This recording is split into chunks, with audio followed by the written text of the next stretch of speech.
Alrighty, so normally I would kind of wait and wait for the like more official translated patch notes and everything like that, but I am pretty tired and I figure I might as well go ahead and get it out while it's kind of fresh and new.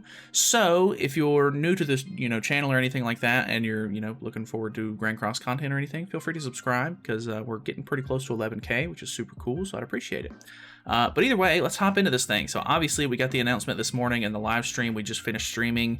They're going to be doing a Rise of the Shield Hero Season 2 collab, which threw me off a little bit because I thought it was going to be a Season 1 collab, but makes sense that they would do Season 2 since it's already out. And we're getting 4 new characters, which is quite a lot. It's going to be a lot to sort of build up and take in. Plus we have 2 characters that use very interesting gear sets. So we have Naofumi, Raphtalia, Filo, and Kizuna, which are all characters. These 3 are, pretty much the main characters from Season 1, and Kizuna actually gets introduced in Season 2. So, they look very interesting. I have to say, out of all of them so far, Naofumi looks to be really good. Filo looks to be really good. I'm not too sure on Raphtalia yet, just from the gameplay that we've seen from the stream and everything.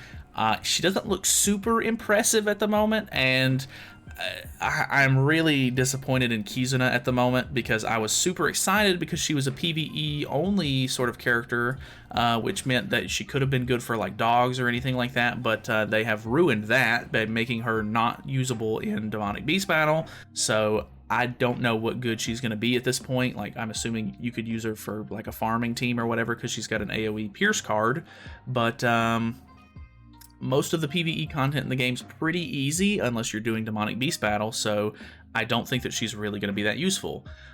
We do have the banner, which is also kind of bad. Unfortunately, the main characters are rated up to 0.25%, so that means there's an overall 1% chance that you're going to pull a collab character, and then there's a 2% chance that you're going to pull any of the extra characters. Honestly, the only good characters in this banner, I would say, are Magelda, Sigurd, maybe if you need him, and Freyr. They do have the older Archangels on here, so if they're not maxed out for you, maybe those would be some decent pulls, but the rest of these are pretty bad. It is, of course, a 600 banner because it is a collab banner, so, you can choose one of the characters at the very end. And, of course, they're doing an SSR not selector. I keep wanting to say selector. They're doing an SSR ticket where you have a 25% chance to pull any of the new characters. So if you, on the off chance, pull Kizuna, rip, I'm so sorry. But the rest of the patch notes are pretty normal. We'll go over the actual characters and holy relics in just a moment. Obviously, they're going to be adding new bundles and everything.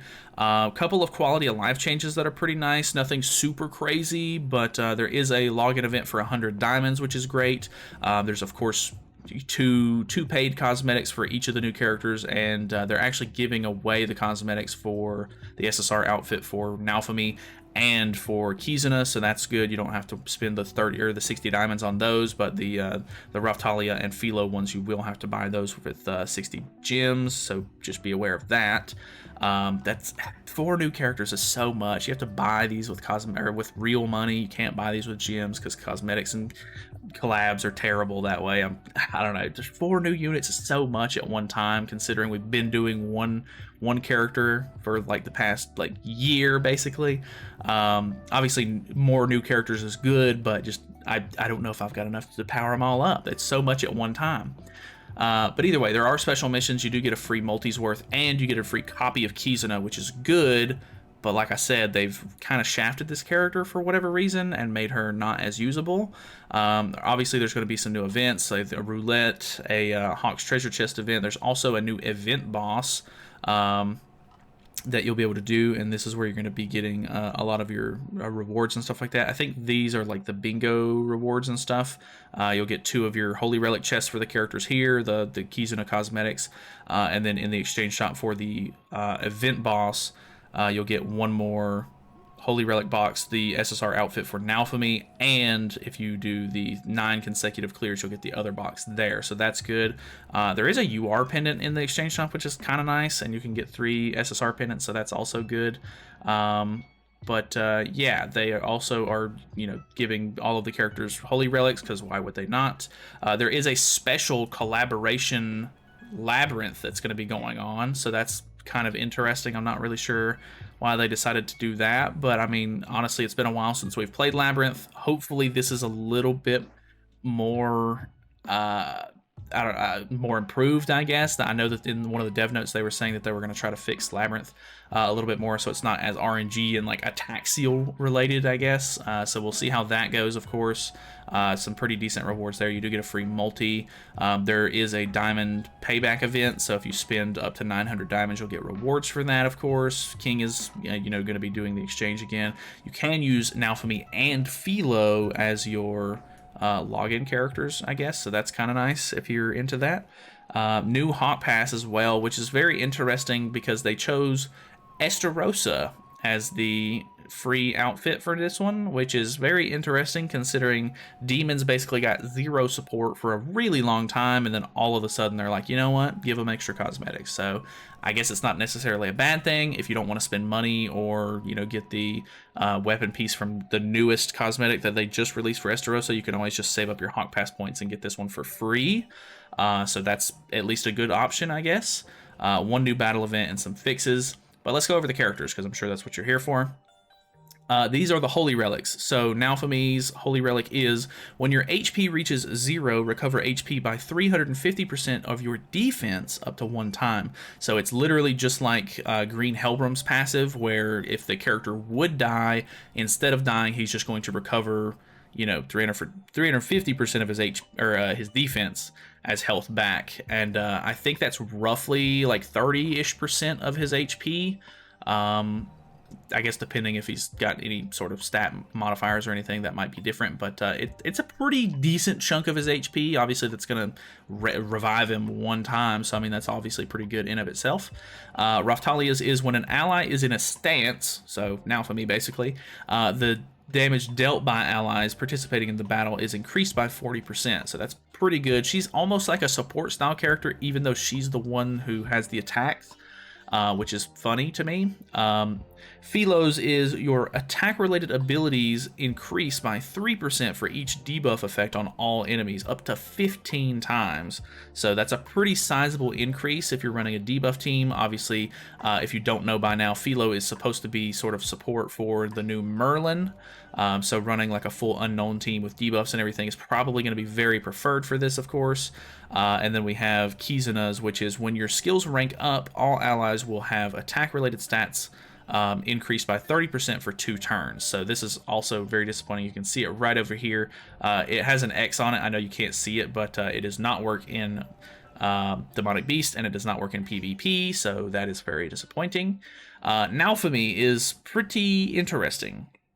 So he is blue, of course. When you are in a stance at the start of the battle, increases the basic stats of your allies by 30% of your defense, and give yourself 1 token of Wrath each time you take damage from using a skill during the enemy's turn. So I'm pretty sure if you just get hit by enemy skills, you're going to gain a stack. Grants up to 6 Zuzu. Not really sure why it says that. I think it's you can gain up to 6 stacks of Wrath.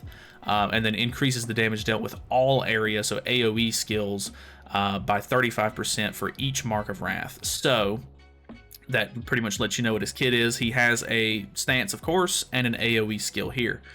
For 2 turns, take a stance to provoke the enemy, increases defense-related stats by 80%. This is, of course, at gold level 3.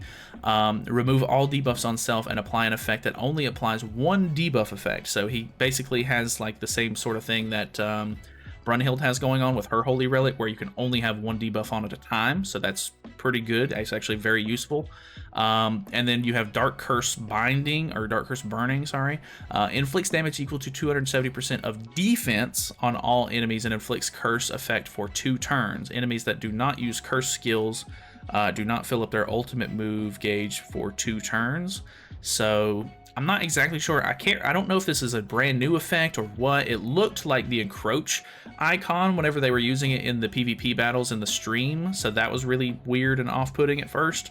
But I don't think that it is Encroach, of course. But yeah, you can see all of his damage modifiers and stuff like that are defense related, so they're really pushing for this character and Raphtalia to be triple defense gear sets, which is very interesting, like way out of left field. It makes a lot of sense, I guess, for Naofumi because he's the shield hero, and the shield is the icon for defense, of course, but interesting that they would make Raphtalia the same. You'll see that in just a second.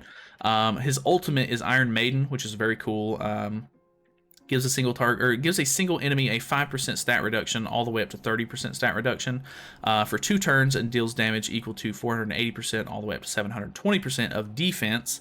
And then for each mark of wrath on the character, you're going to deal either 5% at level 1, all the way up to 30% for at level 6.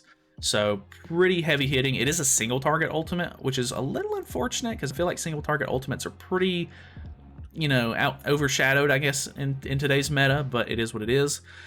So we have Raphtalia. At the start of the battle, 300% of your defense power increases the maximum HP of all allies and reduces damage received by allies by 30% if all allies in the battle are the same attribute. So you're going to have to run mono blue here. It's pretty much guaranteed that you're going to be using this character with Naofumi on top of basically running blue Gil Thunder in the back, because they increase defense related stats, or defense, I can't remember which one it is specifically. And then in the showcase they used Goddess Liz, but you could obviously use blue Tarmiel, which is interesting. Not sure if that's going to be best in slot or anything like that for her team, but very interesting team nonetheless. She does have a Flood card. It says Rush, but that's just a weird translation. So Flood card. Honestly, the Flood card did not seem like it was doing very good damage, but then again, she's a defense-related unit for whatever reason. Also, somebody pointed out that because both of these characters run full defense sets, their CC is terrible. Like, their CC is not nearly as good as it should be, which is also kind of weird. Her other card is a Sever card, which is fine, I guess. It's whatever. And then her ultimate is Yin Yang Sword, which honestly looked very weird. I don't remember them doing this in the show, and I watched it somewhat recently, but I'm sure I'm just misremembering this. But it increases basic stats by 50% and deals 320% of defense damage to all enemies for 3 turns. So not too bad. It's pretty interesting, I guess. And then we have Filo. So Filo is not going to be used with Naofumi basically at all. You're going to put this character on the unknown team with, I would assume, Merlin. In the showcase, they used Merlin and Gother because obviously those two characters can put a lot of debuffs on very quickly. But when an ally uses a skill to damage an enemy, for each debuff effect on that enemy, 8% of critical resistance, 1% of critical defense, and enemies with 5 or more debuff effects increases damage dealt by single target skills other than special moves by 60%, up to 5 stacks, basically. I don't know. There's a lot to unpack with this one. It's a little long. I don't know if the translation is kind of just messing this up to where it's harder to read or what, but she just increases, you know, damage dealt by debuffs and stuff like that. She was dealing some really good damage, even with level 1s in the showcase, so that is pretty interesting to see. She has a weak point AoE skill, which seemed like it was doing pretty good, and then her second skill is kind of like the traditional like no skill effect on level 1, stuns on level 2, stuns for 2 turns on level 3, and of course it's going to get rid of stances whenever it stuns. So this card at level 1 was like in the showcase they use Merlin's dissolve AoE to put on, you know, some extra stacks of her debuff. Or some extra debuff stacks, and then they used Festival Gother's debuff card to put on more debuffs, and on top of that, Merlin's passive is also putting on, you know, her debuffs and everything from her passive, and then a level 1 card was enough to literally kill Naofumi turn 1, and he had to proc his Holy Relic or whatever to like res himself.